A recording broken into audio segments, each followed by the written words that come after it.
ìjókòó tí ọkọ àti ìyàwó fẹ́ jókòó sí ló represent later nǹkan lónìí. Ẹ súnmọ́ bẹ̀ mọ́mí ẹ̀, ẹ súnmọ́ bẹ̀. Kẹ́ ẹ náwó ayọ̀ sí kẹ́ ẹ máa sọ tẹ́lẹ̀ sínú ilé yìí. Ẹ máa ṣàdúrà tinútinú tọmọtọmọ. Sínú ilé yìí lórúkọ Jésù, ilé yìí ò ní dàwọ́.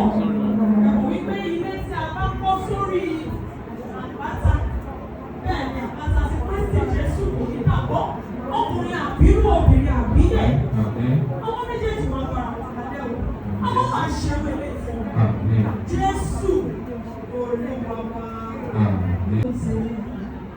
Bàbá o, ẹ ṣé.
kò dìde dúró. Ó ní a máa ń pè níwájú Ọlọ́run àti iwájú gbogbo ènìyàn pátápátá. Ó ní ìbéèrè pàtàkì láti béèrè lọ́wọ́ ẹ̀. Olúwatóbi, Adéọlá ọmọ Adémákin. Ṣé bàbá mi, Prophet Olúwagbénga Elisha Adéyẹmí, tàbí mọ́mì mi, Pásítọ̀ Títílayọ̀ Ọláìyá Adéyẹmí, ṣé wọn wọ́n kọ́ nípa fún àkókò wa fẹ́ ọmọ wa? Adéṣẹ́wà Mọ́rẹ́níkẹ́jì Grace ọmọ Adéyẹmí. Gbogbo ẹbí iṣẹ́ ìpàsípò fún mi. Ọlọ́run kan wá ní kò sọ̀rọ̀ sókè. Ṣé ti gbọ́ báyìí? Wọ́n ní rárá nítorí náà mo wá béèrè Olúwatóbi Adéọlá ọmọ Adémákin. Ṣé o bẹ̀bẹ̀ fẹ́ Adéṣẹ́wà Mọ́rẹ́níkẹ́jì Grace ọmọ Adéyẹmí? Àbọ̀ bẹ̀bẹ̀ fẹ́. Ẹgbẹ́ rẹ́sọ̀nsì. Mo bẹ̀bẹ̀ fẹ́. Wọ́n ní kò pariwo bí ẹni sílẹ̀ fún òòrùn ẹ̀kú lọ́wọ́. mo bẹ̀bẹ̀ fẹ́. Wọ́n ní jẹjẹ lọ́jọ́ kan lòun bẹ̀rẹ̀ yìí o. Jẹjẹ lájọ kò Olúwatóbi, jẹjẹ lájọ kò lòun bẹ̀rẹ̀ yìí o. Tóbi kò bẹ̀bẹ̀, òun náà wálẹ̀ máa bí ìmá. Kò bẹ̀bẹ̀, òun náà wálẹ̀ máa bí ìmá. Tóbi kò gbọdọ̀ yá, omi kò máa ń gbọ́ àná. Jẹjẹ lájọ kò. Jẹ́jẹ́ lájọpọ̀ ló ń bẹ̀rẹ̀ Wọ́n ní sí. ọmọ wa náà bẹ̀bẹ̀ o. Ó náà bẹ̀bẹ̀. Adéṣẹ́wà tí wọ́n ti ká bẹ̀bẹ̀ o. Ó náà bẹ̀bẹ̀. Olúwatóbi ò bẹ̀bẹ̀ fi Adéṣẹ́wà lórúkọ Jésù ò ní bẹ̀rẹ̀ kàkàrà sí. Ohun kéré ẹ̀kọ́ máa lọ kò ní ṣẹlẹ̀ láàrin méjèèjì. Fífẹ́ ẹja jalẹ́ Jésù Olúwa wa. Nílò dáadọ́. Jẹ́ mọ́ mọ́. Àkúrí sí ẹlẹ́dàá yìí kọ́ máa gbọ́ o. Bàgẹ́ mọ́mọ́. Àkúrí sí ẹlẹ́dàá yìí kọ́ máa gbọ́ o. Jẹ́ mọ́ mọ́. Orí àti bàbá Adéṣẹ́wà. Ẹ̀kú mi sí ẹlẹ́dàá yìí kò máa gbọ́ o. Bàgẹ́ mọ́mọ́. Àkúrí sí. Lórúkọ Jésù ó jẹ́ ọmọ oníkòrò lẹ́yìn.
Are you serious?